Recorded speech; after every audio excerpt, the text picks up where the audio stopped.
Praise the lord. ప్రియమైన దేవుని బిడ్డలారా, దైవ సేవకులారా, నా ఫేస్బుక్, యూట్యూబ్, వాట్సాప్ ఫ్రెండ్స్ అని అందరికీ కూడా నాకు హృదయపూర్వకమైన ధన్యవాదాలు చెల్లించుకుంటున్నాను. ప్రియమైన దేవుని బిడ్డలారా, మీతో మాట్లాడడానికి దేవుడు మరింకోసారి నాకు అవకాశం ఇచ్చినందుకు దేవునికి వందనాలు. అలానే మరి లేట్ అయిందని చూడకుండా, విసుక్కోకుండా ఎప్పుడు పెట్టిన మెసేజ్ ఎంతో చక్కగా మీరు విని నన్ను ఎంతగానో దేవుని యొక్క విషయం వినడానికి ఇంత ఆసక్తి చూపిస్తున్న మీ అందరికీ కూడా మరింకోసారి నా హృదయపూర్వకమైన ధన్యవాదాలు చెల్లించుకుంటున్నాను. నా నుంచి అవుతున్న ఆలస్యానికి కూడా మిమ్మల్ని క్షమించమని వేడుకుంటున్నాను. కాబట్టి దేవుని విషయంలో ఎంతో మీరు భక్తి కలిగి, ఆసక్తి కలిగి, ఒకరోజు 2 రోజులు లేట్ అయినప్పటికీ కూడా మెసేజ్ ఎంతో చక్కగా వింటున్నందుకు నాకన్నా ఎక్కువ దేవుడు ఆనందపడతాడు. ఎందుకంటే అంత ఆసక్తితో వాక్యం వినడం అంటే ఎవరో కానీ వాక్యం వినడానికి ఇష్టపడరు. అంటే చర్చిల్లో కూర్చుంటారు, వినరు అని కాదు, వింటారు. విన్నప్పటికీ కూడా మళ్ళా రేపు దినాన్ని కూడా కంటిన్యూగా వినడం అనేది కొంతమందికి విసుగు పుట్టచ్చు, కొంతమందికి చిరాకు పుట్టచ్చు. కానీ ఆ సమయం మీకు కుదిరినా కుదరకపోయినా మరింకోసారన్నా మీరు వింటున్నారు చూసారా ఆసక్తిగా. అందుకు దేవుడు మీ విషయంలో చాలా ఆనందపడడమే కాకుండా ఆయన వాక్యం మీద మీరు నిలిపిన శ్రద్ధ చూసి ఖచ్చితంగా దేవుడు మీకు ఆశీర్వాదాలు ఇస్తాడు. నా విషయం అవనివ్వండి, ఈ ఛానల్ ఇంకెవరు మాట్లాడినా మీరు వినండి, మెసేజ్లలో మీ చర్చిల్లో మెసేజ్లు ఇస్తున్న దైవ సేవకులు చెప్తున్న మెసేజ్ అవనివ్వండి, ఎప్పుడైనా ఎక్కడైనా ఏ దైవజనులైనా, అది ఛానల్ అయినా, చర్చ్ అయినా, ఆఖరికి స్ట్రీట్ మీటింగ్ అయినా సరే, వీధిలో చెప్పిన దేవుని వాక్యం అయినా సరే చాలా గొప్పది. వినడానికి ప్రయత్నించండి. చెప్పడానికన్నా తొందరపడడం, వినడానికి ఆతృత పడాలి. కాబట్టి దేవుని వాక్యం ఎంత లేట్ అయినప్పటికీ కూడా ఎంతో శ్రద్ధతో వింటున్నారు చూసారా. అందుకు నేను మీ అందరికీ కూడా కృతజ్ఞతలు చెల్లించుకుంటున్నాను. సరే ప్రియమైన దేవుని బిడ్డలారా, విషయాల్లోకి వెళ్ళిపోదాం. మనం ఎక్కడ అబ్జర్వ్ చేసుకున్నామంటే ఆ భూభాగంలో ఏమి అమర్చబడి ఉన్నాయని చెప్పాను. కింద భూమిలో బాంబులు పెట్టారని చెప్పాను. ఆ యొక్క భూభాగం అంతా కూడా బాంబులు అమర్చి ఉన్నారని నేను మీకు చెప్పడం జరిగింది. అవన్నీ కూడా పరిశోధన చేసి ఎట్టకేలకు అవన్నీ కూడా తీసేయడం జరిగిందని కూడా చెప్పాను. వీళ్ళు తీసే టయానికి, వీళ్ళు పరిశోధన చేసుకుంటూ, వీళ్ళ తీయడానికి, ఇవన్నీ చేయడానికి, వీళ్ళ నిర్ణయించుకోవడానికి, అక్కడ ఒక ప్లాన్ తీసుకోవడానికి, అక్కడ ఒక ప్రణాళిక వేసుకొని అవన్నీ తీసి వాళ్ళకి ఇంకెవరికి కూడా ప్రమాదం రాకుండా ఇంకెవరు వెళ్ళే చాయిస్ లేదులేండి. ఎందుకంటే కట్టుదిట్టగా జరిగింది కాబట్టి వీళ్ళే ఆ మిషనరీలతోటి నెతికి ఆ బాంబులు, ఆ భూభాగం అంతా కూడా ఎక్కడున్నాయో తీసి ఒక పక్కన పెట్టి ఆ భూభాగాన్ని అంతా కూడా సదును చేయడం జరిగిందంటే మామూలుగా నార్మల్ భూమిగా నడిచి వెళ్ళిపోతే ఎవరికి ఎలాంటి ప్రమాదం రాకుండా మళ్ళీ దాన్ని ఎక్కడ ఎలాంటి ప్రమాదకరమైన ప్లేస్కి ఇంకా అది ఆ భూభాగంలో ఏమీ లేకుండా మొత్తంగా బాంబులన్నీ కూడా తీసి పక్కన పెట్టడం జరిగింది. పక్కన అంటే అక్కడ కాదు, ఇంకా ప్రదేశం నుంచి తొలగించడం జరిగింది. ఆ రీతిలో వీళ్ళు సర్వే చేసుకుంటూ వెళ్ళగా 2 years ఎలాగ పట్టింది.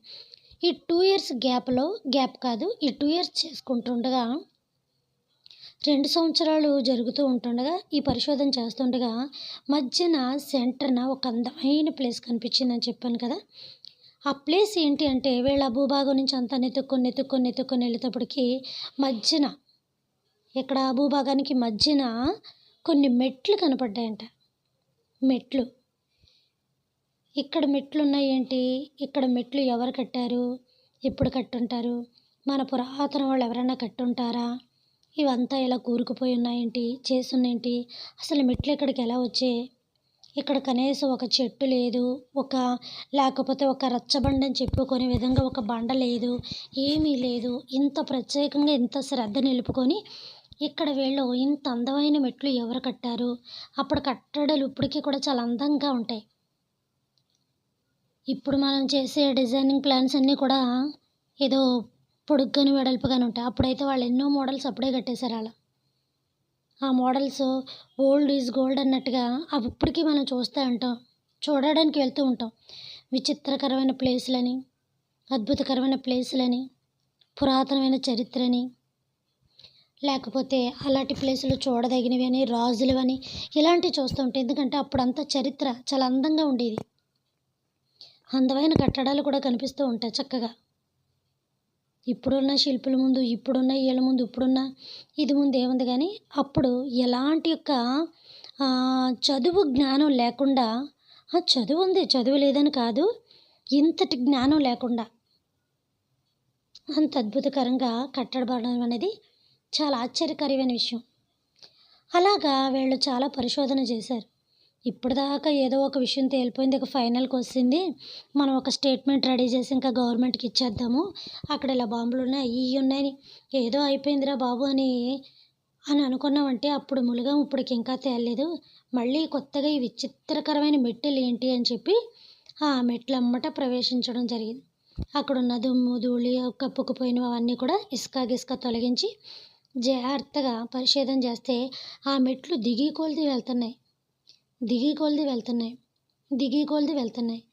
సరే అని చెప్పి ఆ మెట్లు దిగి కిందకు చూస్తే, అంటే లోనకి, కింద లోనికి, ఇప్పుడు మన భూమి ఉంది, కింద ఎలా ఉంటుంది, అండర్ గ్రౌండ్ అంటారు చూసారా, అండర్ గ్రౌండ్ ఆ టైప్లోని ఎలా ఉన్నాయంటే కిందకి దిగేటప్పటికి మనం చూడండి, ఒక అపార్ట్మెంట్ నుంచి మెట్లు దిక్కుంటూ వస్తే కింద గ్రౌండ్ ఫ్లోర్కి ఎలా వస్తాం, మనం కింద ఒక గ్రౌండ్ ఫ్లోర్కి వస్తాం.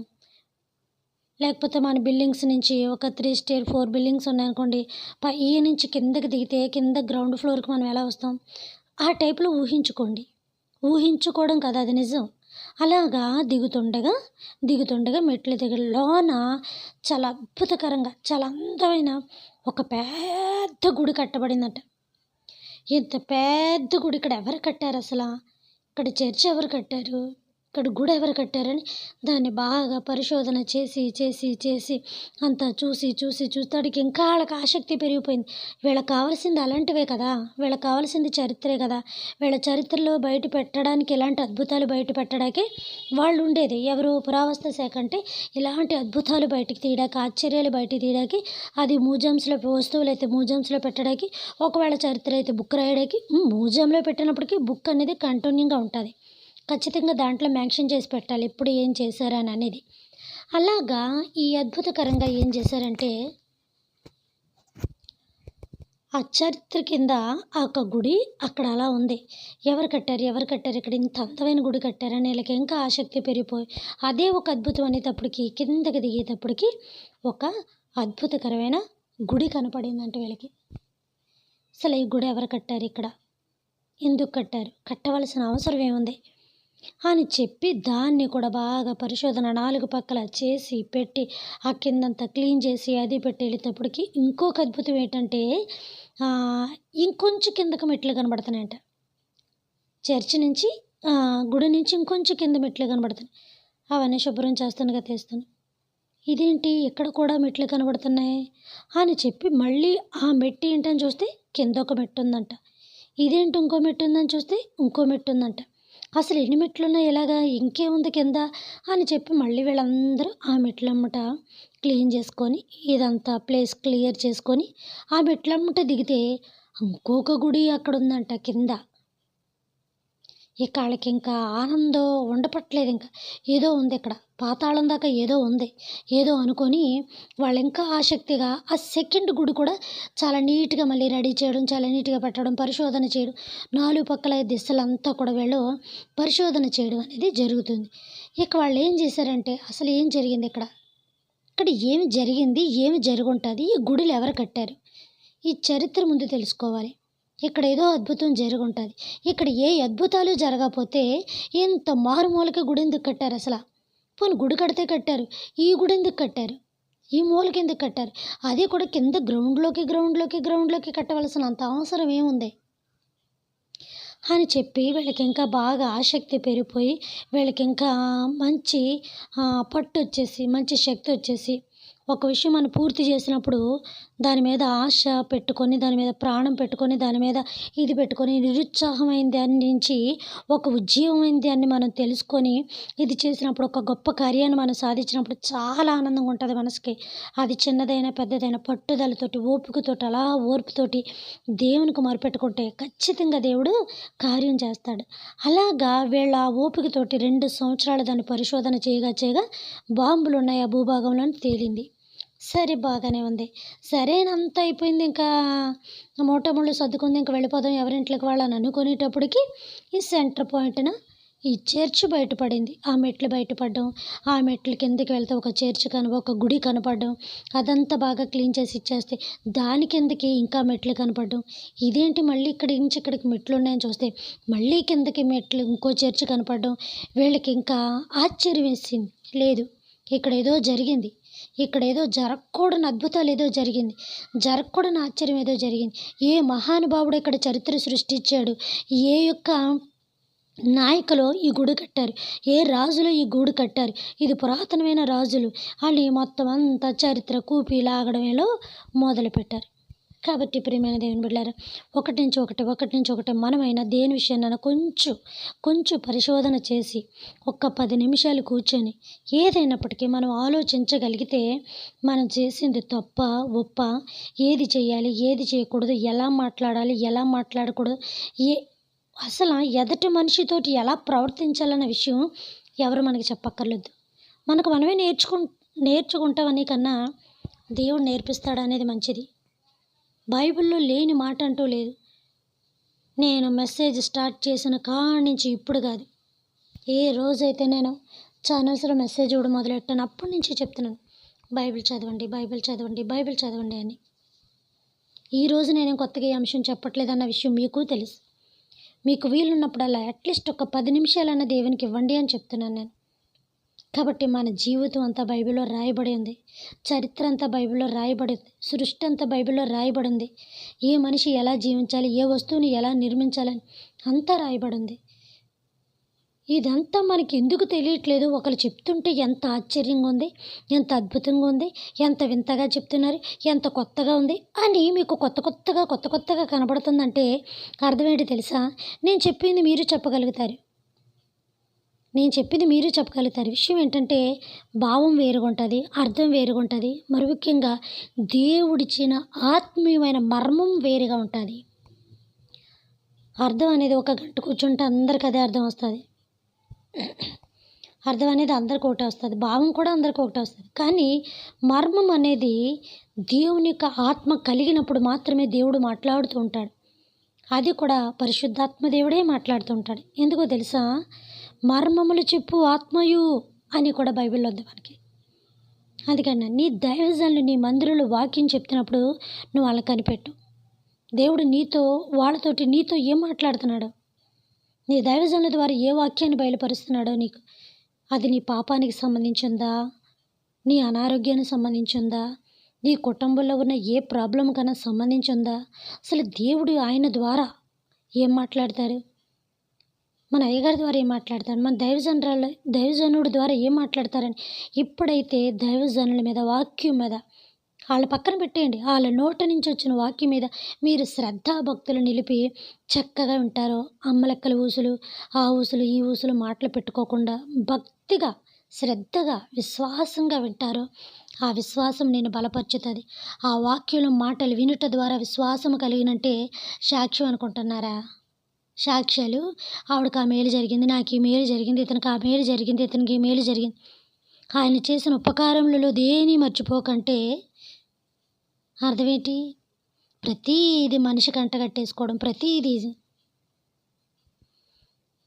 వినుట ద్వారా విశ్వాసము కలిగినంటే అబ్రహాముకి దేవుడు చేసిన కష్టాలు మేలు, మోషేకి దేవుడు చేసిన కష్టాలు మేలు, మరి ముఖ్యంగా గొప్ప మహానుభావుడు యోబుకి చేసిన కష్టాలు మేలు, ఏలియాకి తిండి లేకుండా అడవిలో ఉన్నప్పుడు కాకోలం చేత ఆహారం పంపించాడే అద్భుతాలు మేలు. అదండి దేవుడు వాక్యం అంటే విశ్వాసం అందులో బలపడాలి. ఒక అరణ్యంలోకి కాకుల చేత ఆహారం పంపించిన దేవుడు, మట్టి పిసుక్కొని బతికే వాడిని ఒక మహారాజుని చేసిన, అబ్రహాముని మహారాజుని చేసి వాళ్ళ తండ్రి మహారాజుని చేసిన దేవుడు, మోషే జీవితకాలం ఎంతో కష్టపడి ఇది చేసి మహారాజుగా బతికి మళ్ళీ తర్వాత దేవుడు తన పలికి వాడుకొని ఆశీర్వదించిన దేవుడు. యోబు పాతాళం దాకా పడగొట్టేసి మళ్ళీ లెగిశాడు కదా. అదండి అద్భుతమైన సాక్ష్యం అంటే. ఈ మధ్యన సాక్ష్యాలు చాలా లోకువైపోయాయి. నిజంగా దైవజనుడు వాక్యానికి టైం ఇవ్వట్లేదు, సాక్ష్యాలకు అంత టైం ఇస్తున్నారు. తప్పులేదు. ఆ సాక్ష్యం అనేది నీ కాలు తీసినప్పుడు, నీ ఏలు తీసినప్పుడు, నీ జరగకూడని ప్రమాదం జరిగినప్పుడు, నీకు గొప్ప మేలు జరిగినప్పుడు చెప్పండి. అంతే తప్ప చిన్న చెట్టుకని సాక్ష్యాలు లేసిపోయి ఈ విస్తారమైన మాటలు వెనకాల దోషం ఉండక మానదని దేవుడు చెప్తున్నాడు. కాబట్టి ప్రియమైన దేవుని బిడ్డలారా, సాక్ష్యం అనేది అబ్బా ఎంత అద్భుతం చేశాడని ఎదుటి వాళ్ళ కళ్ళల్లో నీళ్లు తిరిగిపోవాలి. అలాగ ఉండాలి నీ సాక్ష్యం. నీ సాక్ష్యం ఈ మందిరంలో అడుగుపెడితే ఇన్ని అద్భుతాలు చేస్తున్నాడా, మా దైవజనుల దగ్గర నుంచి దేవుడు ఇన్ని కార్యాలు చేస్తున్నాడని అలాంటి సాక్ష్యం ఉండాలి.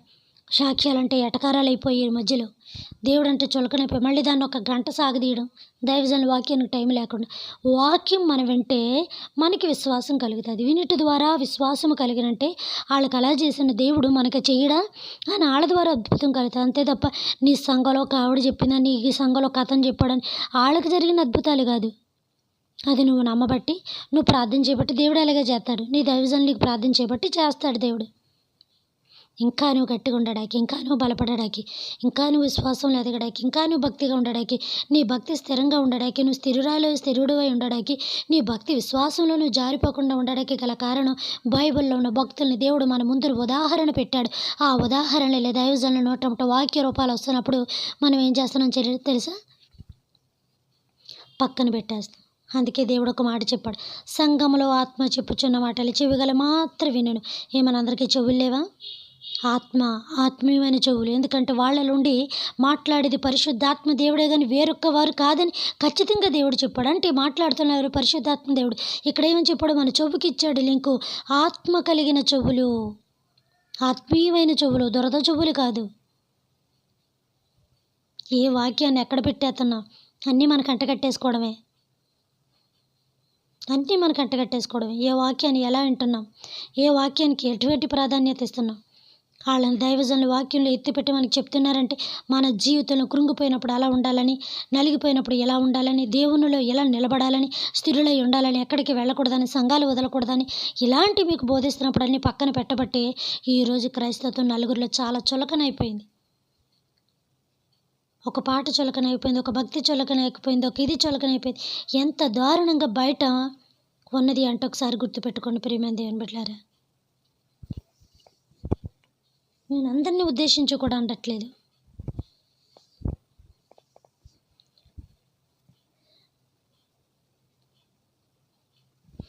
ఎవరి వ్యక్తిగత జీవితాన్ని కూడా నేను విమర్శించట్లేదు. ఇక్కడ దేవునిలో మనం ఉండే విధానాన్ని మాత్రం చెప్తున్నాను. మిగతా విషయాలు రేపు నేను మాట్లాడుకుందాం.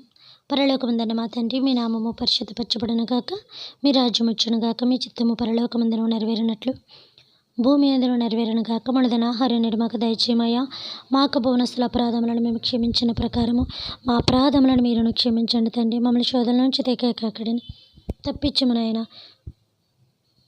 రాజ్యము, శక్తి, మహిమ నిరంతరం మీరై ఉన్నారు తండ్రి. ఆమేన్. దేవుడు మన దీవించి ఆశీర్వదించును గాక. Good night.